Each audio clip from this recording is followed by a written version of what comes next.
the heart of a small town, hidden behind tall iron gates and ivy-covered walls, stood St. Emery High, a school known for its discipline and tradition, but beneath its reputation, whispered stories hinted at something far more sinister.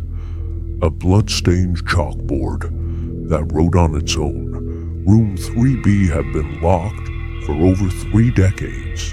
Students walked past it quickly, eyes lowered, never daring to glance through the dusty glass.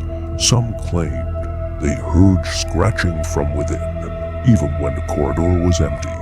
Ayan, a curious 10th grader with a love for urban legends, decided to see if the rumors were true. One evening, long after the last bell, he snuck back inside with nothing but a flashlight and his phone.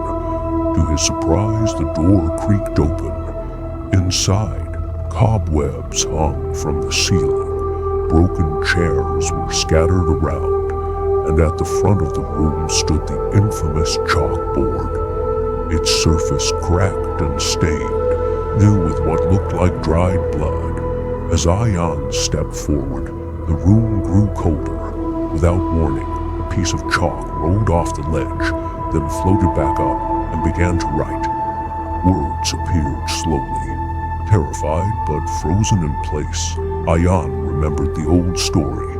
Mr. Varma, a math teacher who was accused of misconduct in the 80s. One night, before he could be dismissed, he locked himself in room 3B and was never seen again.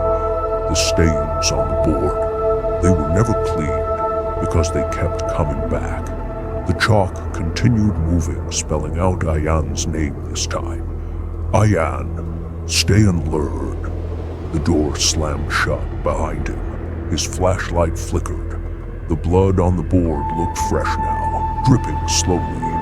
Panicking, Ayan hurled a chair at the window. Glass shattered. He climbed out, cutting his arm in the process. As he ran, he turned back one last time. The chalkboard was still writing. Class is not dismissed. The next day, room 3B was sealed again. No signs of broken glass, no blood, no message. But Ayan's arm bore a scar, and the words haunted his dreams. Stay and learn. Some say the chalkboard in room 3B still writes at midnight. Not warnings, but lessons. Lessons meant for the students who never left. In town stood a high school with a secret. Room 32, locked for decades, was said to be cursed. They said Mr. Ralph, the math teacher, died of a heart attack during class back in 1983. But some believed he never stopped teaching. It always happened at midnight. The janitor, Naveed, noticed the lights. Room 32 would glow faintly, even though it had no electricity. Naveed thought it was a mistake until he heard it. Chalk scraping, equations being spoken, a man's voice, calm, firm, rhythmic, as if he were still teaching. He pressed his eye to the keyhole. What he saw chilled his blood. A tall man in a brown 80s-style suit was standing by the chalkboard teaching to empty chairs. Naveed stepped back. He turned to leave, but the chalkboard inside suddenly screeched, and a new sentence appeared. Next class, you. Before he could run, the door creaked open. Cold air spilled out, and inside, the ghost turned his head. He smiled. Naveed was pulled in. Frozen, unable to move. Chalk floated in the air and began solving equations as Mr. Ralph pointed, teaching as if Naveed was the only student. The lecture went on for hours. Time froze. The school bell never rang. And when the lesson ended, Mr. Ralph whispered, "Class dismissed, for now." Naveed woke up in the hallway. The door was locked again.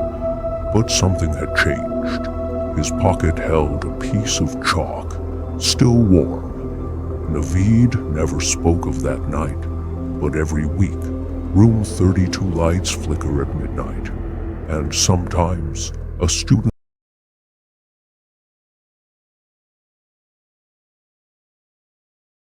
But every student at Ridgewood High had heard the stories about the whispers, the voices, and the girl who vanished inside Armin. A quiet 11th grader never believed in ghost stories. He was curious, rational, but curiosity has a price.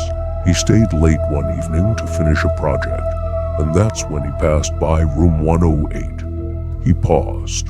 From the other side of the locked door came a soft whisper. At first it was just a murmur. Then it said his name.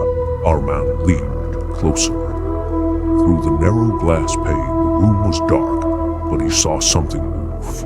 A figure, pale and still, staring back.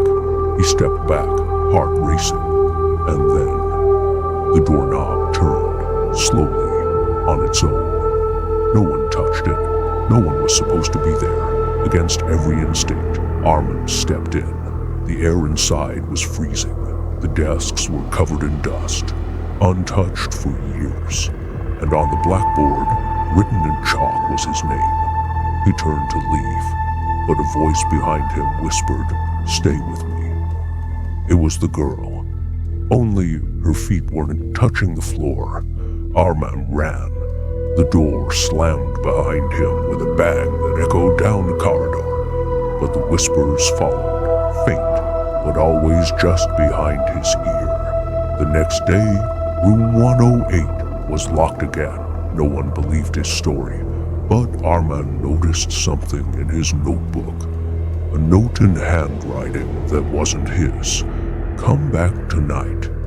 He never went back, but sometimes, when he walks past the old hallway, he still hears it, a whisper calling his name.